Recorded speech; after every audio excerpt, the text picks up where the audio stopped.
दिंडोरीमधून संधी मिळाल्यास विधानसभा लढण्यासाठी इच्छुक आहे असं गोकुळ झिरवाळ यांनी म्हटलेलं आहे।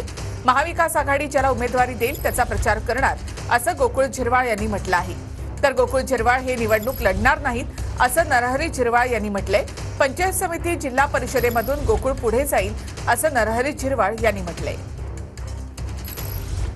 आहे तो निवडणूक लढणार नाही तर एकदमच वरच्या अपेक्षा करणं मिळतात, परंतु त्या मिळालेल्या सांभाळणं खूप अवघड आहे। हा मी त्याचा बाप म्हणून अनुभव घेतलाय, त्याला ते माहीत आहे का मी सरपंच टू आमदार, त्याच्यामुळे त्याला सुद्धा तेच अपेक्षित आहे का सरपंच नाही पण कमीत कमी मधच्या टप्प्यावर तरी जाऊन जिल्हा परिषद पंचायत समितीच्या माध्यमातून हळूहळू जावं हे त्यालाही माहीत आहे। त्यामुळे गोकुळ लढणार नाही। बोलणं उचित नाहीये, त्यांनी पाठवलं किंवा नाही पाठवलं, पण या यात्रेत सहभागी होण्याचा माझा पूर्ण निर्णय होता आणि त्या पद्धतीने मी आलो। पण दिंडोरीमधून निवडणूक लढवण्यासाठी इच्छुक आहात का? इच्छुक तर आहे, परंतु या पक्षात खूप जास्त प्रमाणात या ठिकाणी उमेदवार इच्छुक आहेत। ज्याला तिकीट मिळेल त्या ठिकाणी महाविकास आघाडीचं काम करण्यासंदर्भात आम्ही काम करू।